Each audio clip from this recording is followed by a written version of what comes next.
The Maori did not believe that the British were treating them fairly.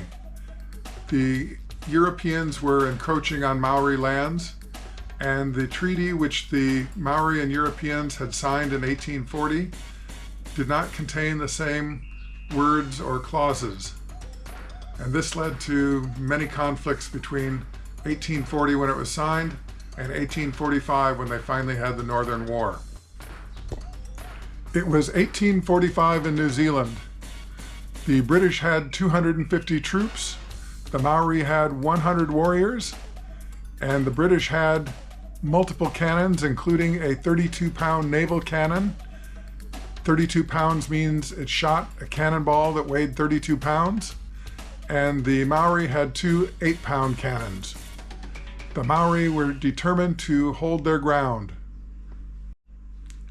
A pā was the Maori's fortification.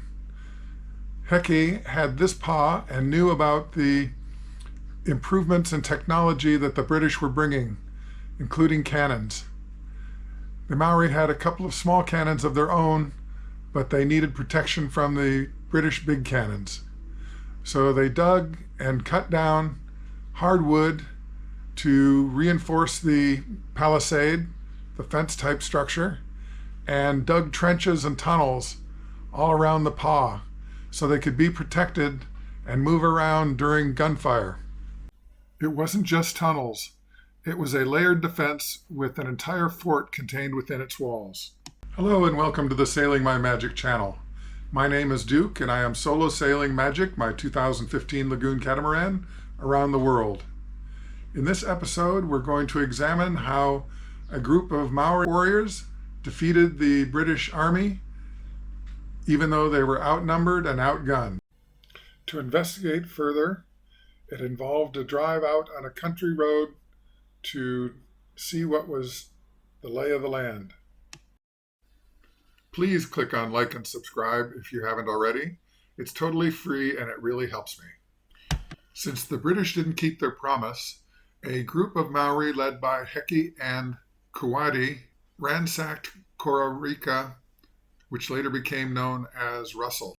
Depard marched the British troops from Kerikeri and positioned themselves in two places for high ground for their artillery. The Maori cleverly built the outside of their fortress with flimsy reeds and branches woven together. Behind that, they had an inner wall that was very dense hardwood, and they had dug a trench behind that with little shooting ports through the bottom of the wall. That way they could shoot through the wall, the palisade, at the British without being exposed themselves. This fooled the British, making them think the palisade was flimsy, but in reality it was absorbing the musket balls and cannon fire shot at them. Colonel Depard and his troops, along with some Navy men and some Maori, including Chief Tamati Wakanini, arrived after they had dragged their heavy artillery for miles through the mud. They established a camp about 500 meters east of the fortification and set up a battery of cannons to shoot at the fort. Depard launched an all-day attack on the fort. There was little damage to show for it, so the guns were moved to within 200 meters, and they continued attacking the next day. Then the bombardment continued for 2 more days, with only small sections showing damage. From there, the British attacked the damaged section of the fort and were basically slaughtered. This was initially reported as 40 deaths and 70 wounded. However, this was later changed to 50 deaths from wounded dying.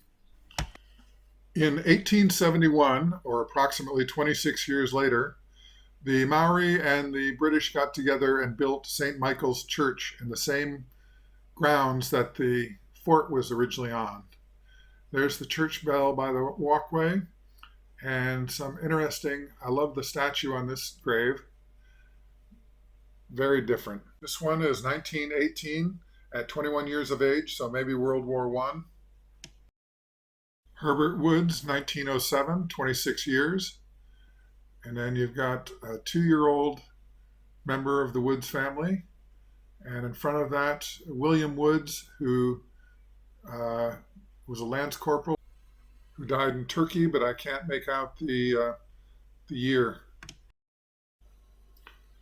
Here's a Maori gravestone from what looks like 1899. And, you know, ones like these, obviously somebody protected it, but I can't tell. This is another Maori stone from 1907 and one from 1911. Obviously, money spent on those. I don't know, this one reminds me of an office desk. A beautiful cemetery. Now the one it does look like, and it is 5 playing cards, must have been a gambler. It's a recent grave. And this one is in the shape of a fish hook when they made them out of seashells. Another recent grave. Unfortunately, the wind blew the little urn down, but it's surrounded by little solar lights. And this one is well protected and taken care of. This is Maori King of the King family we've seen before, and it's a 2021 grave. A wooden cross and a wooden surrounding border, but I wonder the story behind it. These are some of the newer graves here. I like the cross in the middle, and one here with the white crushed rock. This is part of the Beasley family. All these are Beasley family members. And they're a big family in the area. Then we get over to St. Michael's Church itself. And at the end there is the Cross for the War Memorial. And this is the baptismal font inside the church. I couldn't read the caption on this one, unfortunately. Mrs. Wheel from Birmingham, England. She was obviously important to somebody in the church, but I don't know why. This church has a different layout than most churches, beyond the Maori carving up on the stand. Most churches, the pews face the front, but in this one, the pews face the side. There's the pulpit, and there's the pews facing the sides. The rock wall replaced the palisade. Please click on like and subscribe if you haven't already. It's totally free and it very much helps me with the YouTube algorithm for selection. Now it's time for the Sailor's Delight, the Sundowner. Have a great day.